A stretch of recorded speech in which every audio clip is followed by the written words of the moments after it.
At dumali na naman nga ako sa aking pagiging chef sa araw na ito kaya ako'y magluluto ng malanding pinakbet.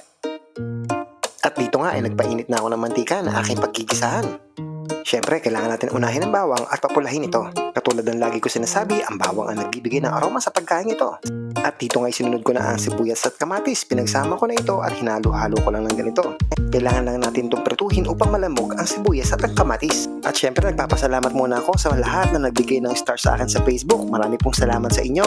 Sa awa po ng Diyos, balang araw magbubunga din po ang ating paghihirap at syempre babalikan ko po lahat kayo. Kasi lahat naman po ng bagay ay pinaghihirapan at pinagpapaguran at naniniwala ako, balang araw ay magbubunga din ang lahat. Yan, pwede na ito. Una nating ilagay ang ampalaya. Pwede nyo naman pagsabay-sabayin lahat ng gulay pero para sa akin, isa-isa lang mas okay. At dito nga isinunod ko na ang okra, ang magbibigay ng lapot sa ating nilulutong pinakbet. Halu-haluin lamang natin ito katulad ng ginagawa ko at yan, pwede natin ilagay ang sitaw. Halu-haluin lamang natin tumuli. At syempre, hindi mawawala dyan ang aking paboritong kalabasa. Ito ang sinasabi nilang nagpapalino ng ating mata.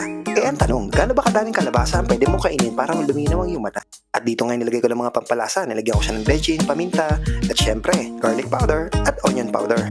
Halu-haluin lamang natin ito upang mag-mix ang mga nilagay nating ingredients. Marahil may magtataka sa inyo bakit hindi ko siya nilagyan ng talong. Hindi kasi ako mahilig sa talong eh. Maging ang okra ay hindi ko kinakain pero pandagdag ito ng lapot sa ating sabaw. At dito nga nilagyan ko na siya ng 2 kutsarang bagoong.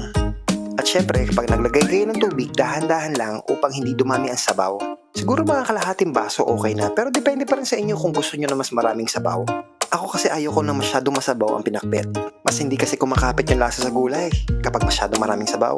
At dito nga ilalagyan ko na siya ng 1 perasong nor cubes at syempre ang hindi mawawala ang ating magic sarap. Baka naman, ilang beses na kita binanggit sa vlog ko, hindi ka pa nagpaparamdam. Baka naman, where na you? Halu-haluin lamang natin uli ito upang mag-mix lahat ng ingredients na inilagay natin kanina. At kapag natapos yan, takloban lamang natin ito at pakuluin. At pagkulo na, haluin lamang natin ito upang magpantay ang luto ng gulay. Minsan kasi yung mga gulay na nasa ibabaw ay hilaw pa kaya kailangan ilagay natin ito sa ilalim upang sa ganon, mapantay ang luto nito. At pag malapot na, pwede na natin itong i-serve. Sa totoo lang, hindi naman ganun kahirap magluto ng pinakbet pero napakasarap na kainin. At lalong mas masarap ang maggulay na ito kung ito ay mismong tanim ninyo sa bakuran nyo. Mas matamis ang gulay. Idea lang naman ang mga sinasabi ko dahil kung aasa kayo sa sarili nyong tanim, it will take months bago kayo maka-harvest ng inyong mga pananim na gulay. Kaya kung ako sa inyo, mamalengke na lang kayo. At kung tinatamad naman kayo magluto at mamalengke, may idea ako para sa inyo. Lumabas kayo ng bahay nyo at bumili kayo sa karinderyang malapit sa inyo. Yun, mas madali yun. Walang hassle, walang kapagod-pagod, di ba? At ayan na, luto na ang ating napakasarap na pinakbet di malandi. Patay na naman tayo nito. Taob na naman ang kaldero. At syempre, mas sasarap ang ating pinakbet kung papartneran natin to ng ating piniritong pisda. Fish na, isda pa. Bumili nga lang ako ng 2 pirasong isda at hinati ko to sa gitna at nilagyan ko siya ng asin. Pinirito ko lang ng ganyan.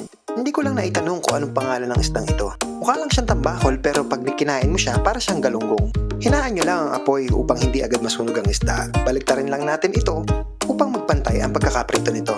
Sinigurado ko nga na wala kami sinampay bago ko nagluto ng isda. Kung hindi, patay na naman tayo niyan. Magagalit na naman ang kontrabida ng pelikula. Imbis na luto lang ang gagawin ko, maglalaba pa ako mamaya. Sa totoo lang kahit naman anong isda ay pwede natin ipare sa ating pinakbet. Pero kung may allergy ka sa seafood, magbaboy ka na lang. Pero kung may high blood ka, maggulay ka na lang. Pero kung di ka kumakain ng gulay, eh di bahala ka na dyan. Ang luto sa isda na pwede ko lang gawin ay pinirito dahil ang aking misis ay hindi kumakain ng isda na may sabaw dahil nalalasahan siya dito. Yan, kapag naluto na, iset aside na natin ito at pwede natin itong iserve. Nangamoy isda na naman ang aming bahay. At eto na, luto na ang ating pisda. Fish na, isda pa. At dahil dyan, chow imo na. Please like and share mo naman ang video ko insan para malaman ko kung saan ba nakakarating ang mga bidyong ginagawa ko. At kung marami ka pang stars dyan, baka naman, pasend naman ng kaunti lang dyan.